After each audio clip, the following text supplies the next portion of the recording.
और ट्रंप के make America great again mission का ब्लूप्रिंट अब सामने दिखने लगा है।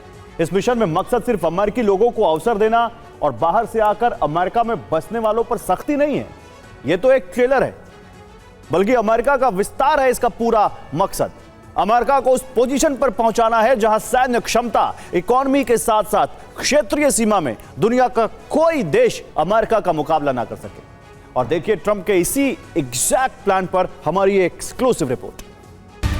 यही वजह है कि ट्रंप ने वेनेजुएला पर नियंत्रण के लिए कदम आगे बढ़ाए, जहां से अमेरिकी साम्राज्य के दक्षिण प्रशांत तक विस्तार का रास्ता खुलता है।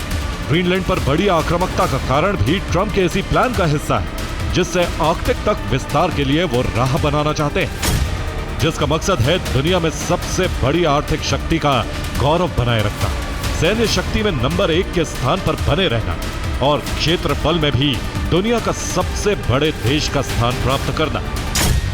और इस जुनून के शिकार हैं कनाडा, जिसका क्षेत्रफल 99.8 लाख वर्ग किलोमीटर है, ग्रीनलैंड जिसका क्षेत्रफल 21.6 लाख वर्ग किलोमीटर, जिसमें अमेरिका का कुल क्षेत्रफल 98 लाख वर्ग किलोमीटर जुड़ते ही कुल क्षेत्रफल 2 करोड़ 20 लाख वर्ग किलोमीटर हो जाएगा, जिसके मुकाबले रूस 1 करोड़ 71 लाख वर्ग किलोमीटर का रह जाएगा।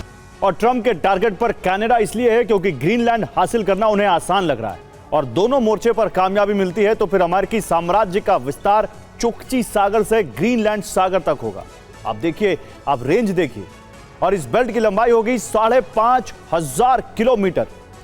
यही नहीं, ग्रीनलैंड और कनाडा पर नियंत्रण मिलते ही ट्रंप लैटिन अमेरिका मिशन आगे बढ़ा देंगे ताकि आर्कटिक से दक्षिण प्रशांत तक के 18,000 किलोमीटर लंबे बेल्ट पर भी नियंत्रण हासिल हो जाए। और इसमें कामयाबी मिली तो अमेरिका के पास 9 करोड़ वर्ग किलोमीटर का क्षेत्रफल होगा, जिसमें अकूत संपदा भी होगी। यानी अमेरिका के विस्तार के बाद 1 करोड़ 71 लाख वर्ग किलोमीटर क्षेत्रफल वाला रूस उसके मुकाबले छोटा हो जाएगा। क्योंकि नियंत्रण अभियान में अमेरिका उन देशों की संपदा भी हासिल करेगा जिन पर कब्जे के लिए सेना आगे बढ़ रही है, क्योंकि ग्रीनलैंड में लोहा, जस्ता, सोना, यूरेनियम, तेल और गैस का अकूत भंडार है।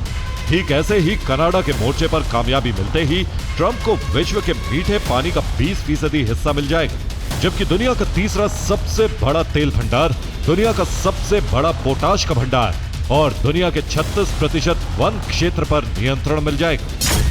यानी विश्व का कोई देश सैन्य शक्ति में अमेरिका का मुकाबला नहीं कर सकेगा। ऐसे ही प्राकृतिक संपदा के क्षेत्र में भी अमेरिका से मुकाबला नहीं हो पाएगा और क्षेत्रफल के साथ अमेरिका आर्थिक शक्ति के रूप में दुनिया के शीर्ष पर होगा।